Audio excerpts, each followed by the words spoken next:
Hi, my name is Ruth, and I am here to talk to you about understanding 1031 exchanges and how to rescue a failing exchange. My name is Ruth Benjamin. I am a tax strategist. I'm currently the general manager of National 1031 Exchange Services. I've worked in the title, escrow, foreclosures. I did evictions. Worked for the bankruptcy department, the mortgage loan assistant, and a legal assistant. But I spent 28 years of my career as president of two different 1031 accommodator companies, and I have also been in the credit repair world. So we're going to talk today about Internal Revenue Code Section 1031. So the Internal Revenue Code Section 1031 Tax Deferred Exchange represents a legal strategic method for acquiring or selling like-kind or qualified properties in order to defer capital gains tax. If you meet the prescribed criteria as established by the Internal Revenue Code, then capital gains taxes may be deferred by exchanging property. Now, exchanges have been around since 1921. That's where I had a property you liked, you had a property I liked, and we swapped properties. But it wasn't until 1979 that T.J. Starker sued the IRS and won, and that's how we came up with IRS Section 1031. So a lot of people will ask me, what is like kind? That seems to be the main question. People think because if they have a condo, they have to buy a condo. Well, in reality, let's go through like kind. All of these can be interchangeable. So if you have a single family residence, you can purchase a condo. You can purchase industrial buildings, golf courses, retail space, farms and ranches, hotels and motels, leases with 30 years or more remaining. And that's where if you own property in a state that you don't own the land, you lease the land. Before you do any type of tax deferral strategy, you need to make sure there's 30 years or more remaining on that lease so it is considered real property. Then you can also exchange for multifamily rentals, offices, land, tenant in common, and Delaware Statutory Trust.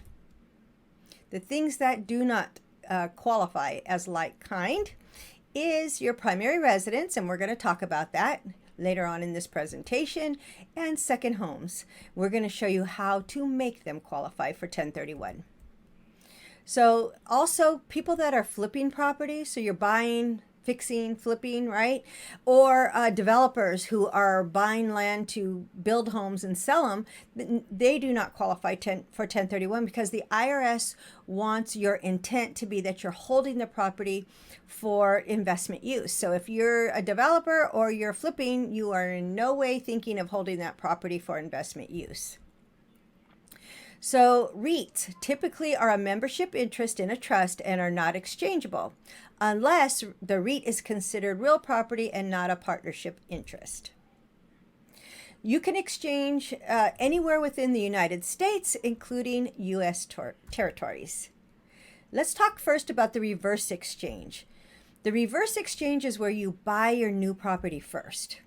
You buy it with cash or a new loan.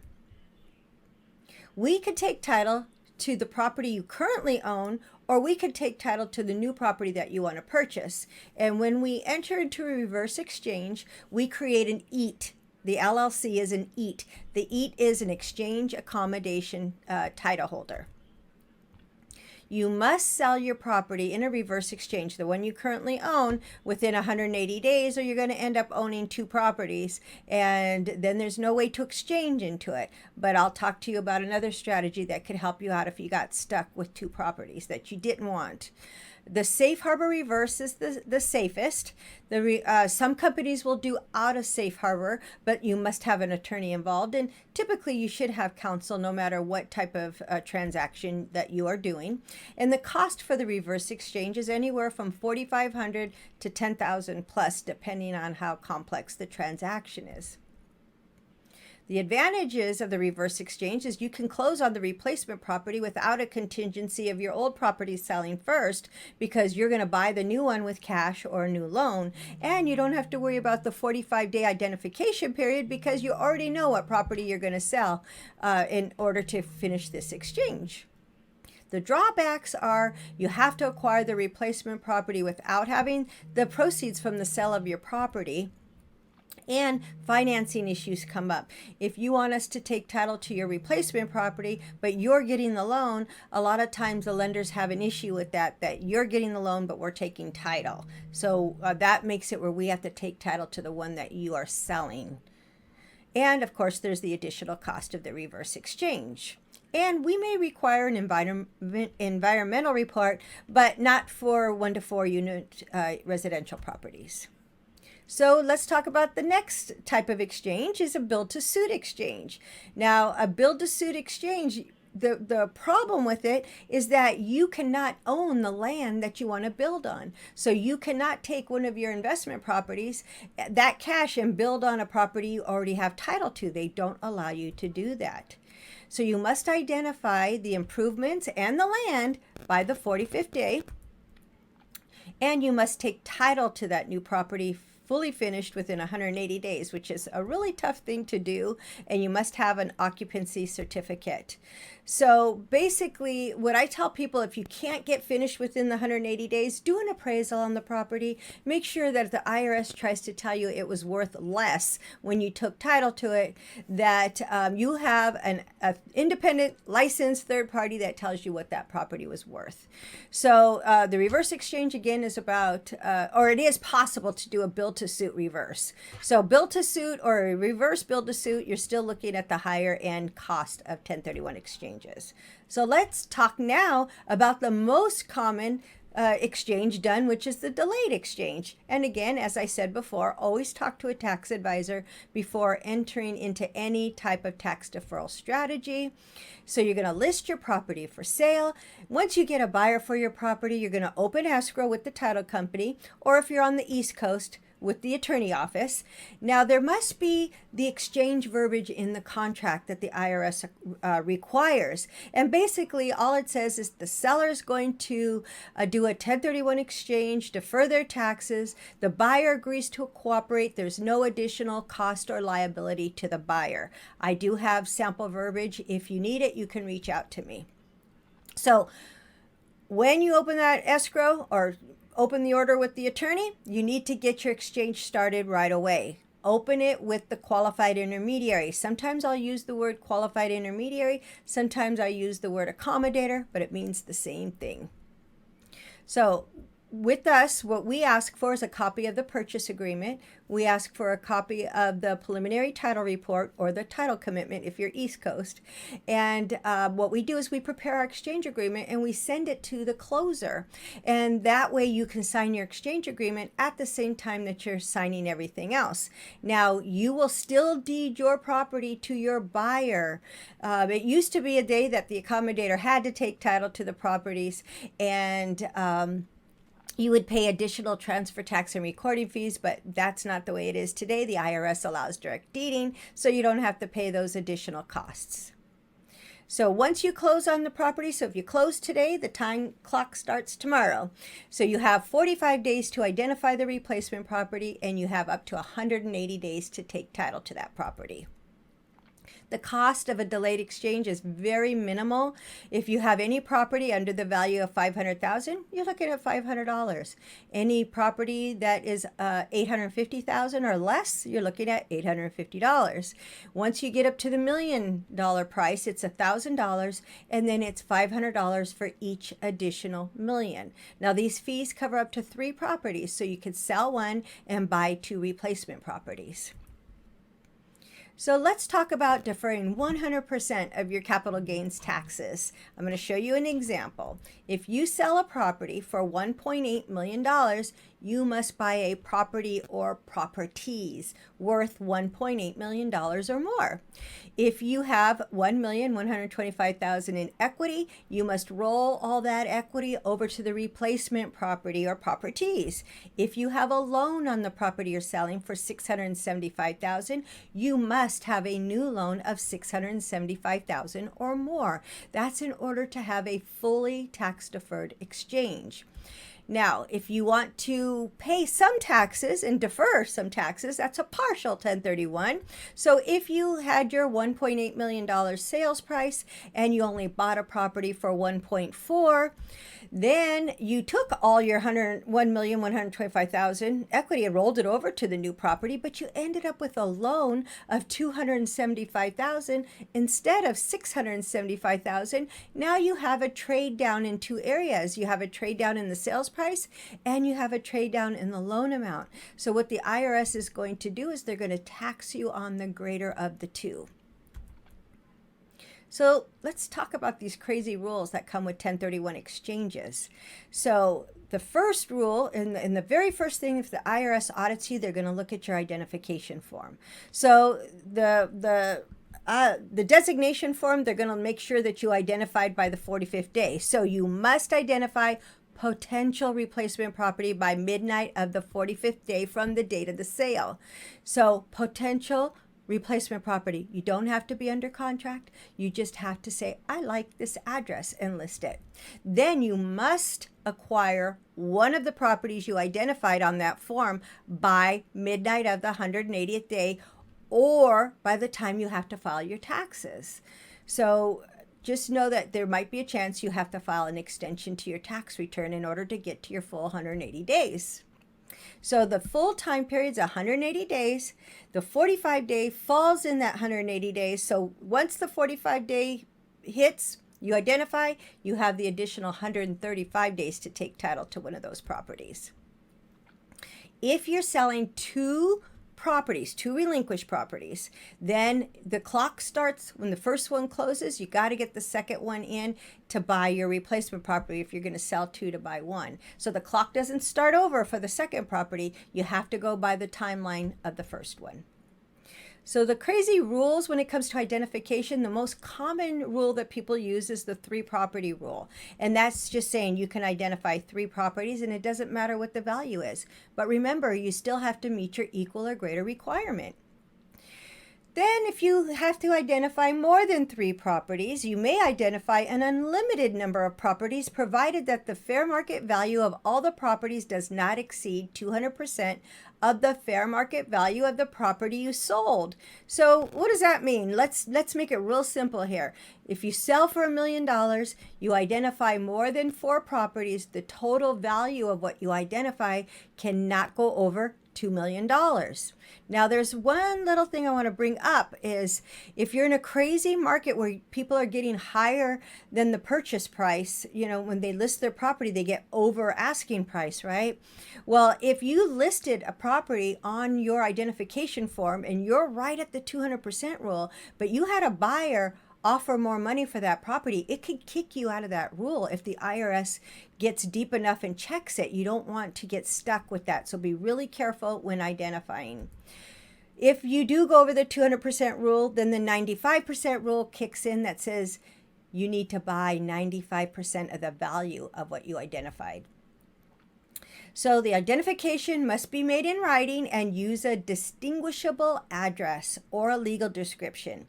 And you can identify to any party that's a party to your transaction, but not your real estate agent. So your attorney or your broker. But the safest to identify to us, the accommodator.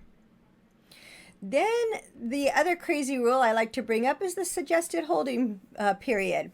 Remember, this is suggested. It's not set in stone, but the IRS likes to see that you hold a property for 2 years, and when you buy the replacement property that you hold it for 2 years. That's kind of the comfort zone.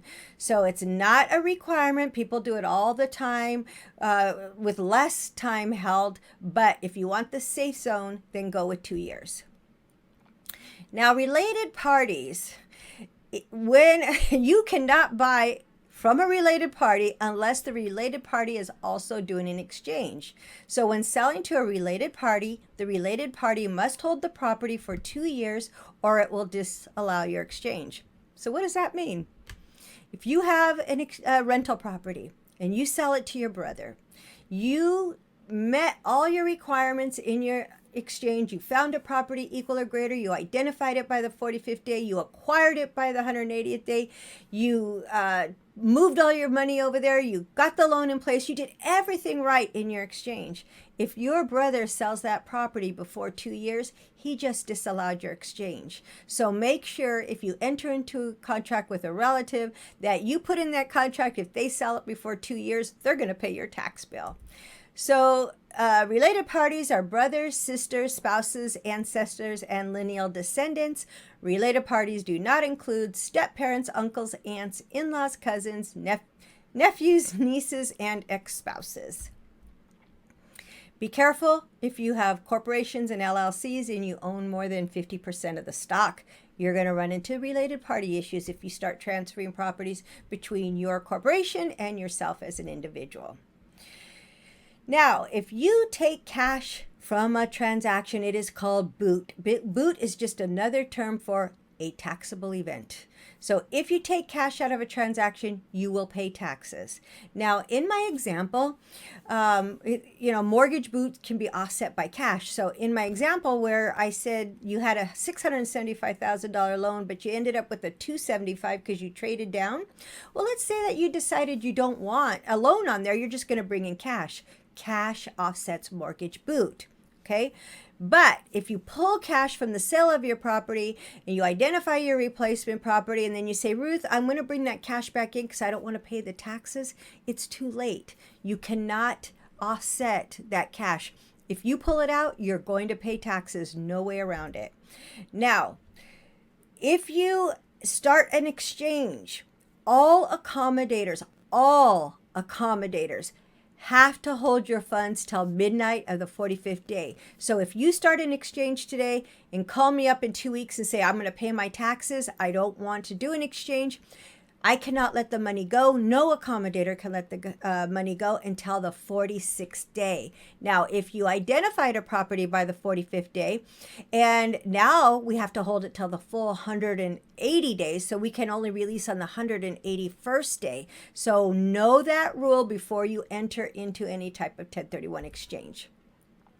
Now, a lot of people think that they can move into their rental property, convert it to a primary residence, and then get their exclusion, $250,000 for a single person, $500,000 for a married couple. It's not that simple. You must own each of the relinquished property and replacement property for 2 years. Then when you go to sell the primary residence that came from a 1031 exchange, you must be on title for 5 years. So the longer you live there, the bigger the proration gets. However, the depreciation recapture tax will never go away. So let's illustrate. Let's assume married taxpayers exchanged into a single family residence, rented it for 3 years, moved into it and lived in it for 2 years, and then you realize a gain of $500,000. So the exclusion would be prorated between the qualified use and the non-qualified use. The numerator is the period of the non-qualified use and the denominator is the number of years the property has been owned. So 3/5, 3 out of 5 years that you rented it of the gain, the $300,000 would not be eligible because that was rental time.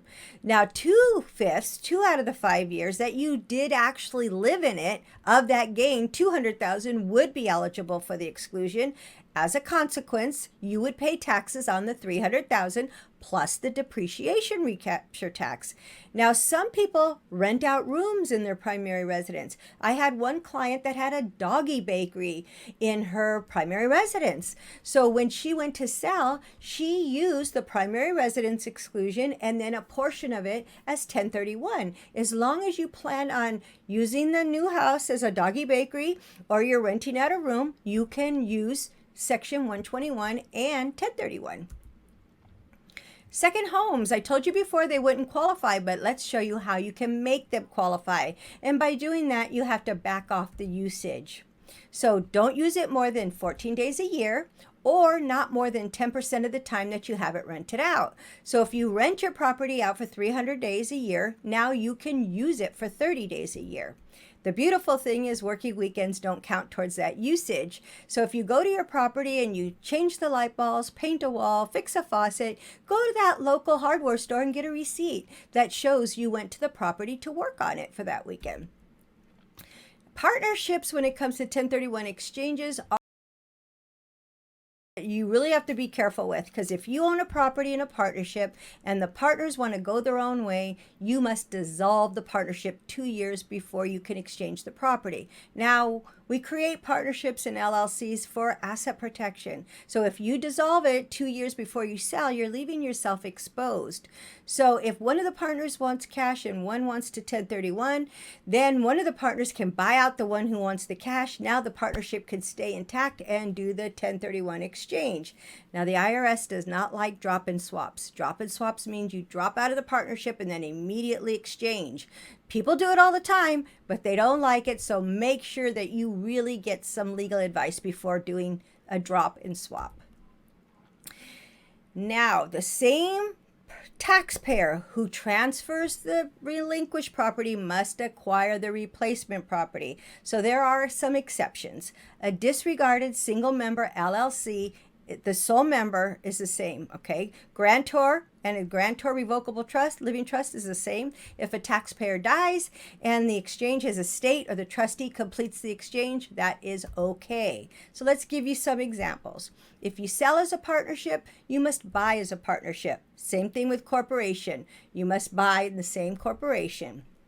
Now, if you have title under a trust, but your lender says they won't loan to a trust, you have to loan to you as an individual, that's okay. As long as it's your trust and then you or husband and wife are considered one, okay? So you can sell as the trust and buy as individuals. Now, if you're selling as John Jones, you can now create a single member LLC and hold the property as the single member LLC on the replacement property. Or if you have 100% interest in one property and then you go and buy an interest in a second property, as long as you meet your equal or greater requirements, that's good. You can do that. After you finish your exchange, your tax person's going to file the IRS Form 8824. On that form, they want to know what you owned, what you bought. Did you meet your timelines, 45 days, 180 days? Did you meet your equal or greater requirements? Most tax people know how to complete this form. This is done quite often. Now, you have to acquire your property by the 180th day. So any transaction that closes after October 17th, your 180th day is going to be after April 15th. So if you need the full 180 days and it's past April 15th, file an extension to your tax return. Now, 15% incidental property. This is a rule that most people don't talk about, but it's very important because incidental personal property can be acquired with exchange funds for part of the purchase price of the replacement property without putting your exchange at risk. But to the extent that the exchange funds are used to buy that personal property, gain may be triggered since the personal property is not considered like kind. So if you're buying a house that has furniture fully furnished, make sure that the furnishings do not go over 15% of the purchase price. Because if you go over 15% of the purchase price, you can invalidate your whole exchange. So if you have personal property involved, make it a whole separate contract. Do not use your exchange funds to buy that personal property, because you're creating a taxable event. Now, deposits and rents, same thing. If you're an apartment complex owner and you have all these rents and deposits sitting in your bank account, but you have the escrow give credit from some of your sales proceeds to give to the buyer, and now all of a sudden you have this money sitting in the bank account, the IRS is not going to let you get away with not taxing it. So what you need to do is bring your rents and deposits into the escrow, let them credit it to the buyer that way, so you don't create a taxable event. Choosing a qualified intermediary, besides the strength of the intermediary, make sure they're bonded and insured, which of course we are. It's like choosing an escrow officer or a real estate agent. Who does good work for you? Who answers the phone? Who responds to your emails and can answer your questions? Who has a creative mind to help you get your deals closed? And I believe if there's a will, there's a way. We're going to figure out a way. You tell me what you have, what you want. We're going to work on it. I can contact the attorneys that I work with. One of them even co-writes laws with 1031 exchanges. So I'm going to do my best to help figure out a way for you to accomplish your goals. And I already said our attorney is ranked in the top 10 in the industry and has participated in getting laws written and passed in this industry. Now, the most common reasons 1031 exchanges fail. I'm hearing this all the time. Not enough inventory, multiple offers, inability to qualify for a loan on the replacement property. Some people take forbearance on their loans and it stops them from getting a new loan. It's not in all cases, but it has happened. Or the sellers lost their job and can't qualify for a new loan. Or maybe you started up a new company and haven't been paid yet. So think about those things before you enter into the 1031 exchange. I had a transaction where the client identified one replacement property and it burned down. It was past the 45th day. They didn't identify any other property and they ended up having to pay their taxes. I also had a situation where the seller of the new property went in the hospital and everything could not close, and it caused our clients to have to pay their tax bill. So I really suggest you identify more than one property. Have a backup. All right, so if you had a property worth $1.8 million, you bought it for $450,000, you put $200,000 worth of improvements, you have depreciation recapture tax of over $51,000, you're subject to capital gains taxes of $1,248,181.82. The federal government wants 20% of that. The state of California wants 13.3%. Then there's net investment income tax. People know it better as Obamacare. That's 3.8%. So if you sold this property without any tax strategy, you're going to be writing a check to the IRS for over $514,000. Now that's a huge check to write. Most people would be in tears to have to send that to the IRS. Now, 40 to 60% of exchanges are failing right now. It's pretty common through all the years of me doing exchanges that people are just not finding the property they want. And so many times clients often tell me that if they knew what they were going to end up with, they would have never sold the property that they had because the property they had was better. So what happens when an exchange fails? You're going to end up paying the taxes when the tax return is due, but there's a solution. There is a legal review on transitioning funds from Section 1031 to IRS Section 453. This memorandum is on our website, deferthegainstax.com. You can take a look at it, but set yourself up for success. Hire a 1031 accommodator that's going to give you options and release the funds to an installment sale. And this is what the clause says in our exchange agreement. By initialing below, the exchanger, which is you, agrees to accept the exchange funds with the net proceeds in the form of an installment note issued by NES, which is us, National Exchange Services, on terms and conditions to be agreed to by the exchanger and NES within 15 days after the termination event. The termination event is either you can't identify by the 45th day or you don't want to buy anything that you did identify. Then we had the capital asset dealer that is another form of a 1031, not 1031, but they're another form of an intermediary that takes an assumption to the exchange agreement and then allows you to move into the monetized installment sale, which I'm going to tell you about next. The most commonly used 453 options to rescue the failing exchange is the monetized installment sale. That is my favorite strategy for clients, and the Office of the Chief Counsel of the IRS issued a memorandum supporting the monetized installment sale back in August of 2012, and the IRS said that the monetized installment sale was good for the client and good for the economy. The monetized installment sale defers capital gains taxes, depreciation recapture taxes, and debt over basis taxes for 30 years. The cost is 6.7% of the net sales proceeds before any loan is paid off. And then there's a $300 fee it's an annual fee. Every January, you're going to get a statement for $300. And that keeps the processing escrows open. So the seller, which is you, is in full control of your funds. You can invest this money in business or financial vehicle of your choice. You must use the funds for business or investment purposes. Otherwise, if you use it for personal reasons, you're going to create somewhat of a taxable event because you should not write off the interest when you use it for personal reasons. Now, the items, the assets that you can use for monetized installment sale is real estate, a business. Now, you can't 1031 a business anymore unless it's got real property involved, but you want to allocate most of your business to goodwill because that's the part that you can defer the tax. Your equipment, inventory and equipment, that's ordinary income tax. So you would still have to pay the tax on that portion of the sale. You can monetize an airplane, a boat, stocks, cryptocurrency. If you carried back a note for a buyer and you're getting paid off and you don't want to pay the taxes on it, we can move it to the monetized installment sale. Now, the deferred sales trust is out there, and we like to talk about all of them because, it's not, this one I'm not a fan of, but we want to tell you about it so you get to make your choices. But you're going to pay taxes on the deferred sales trust, not Delaware statutory trust, on the principal as it's collected, and that's determined by your contract. So the cost of the deferred sales trust is 1 to 2% typically at close and 1 to 2% annually. Carry that for 30 years and you're going to see a lot more money paid out than just the 6.7% for the monetized.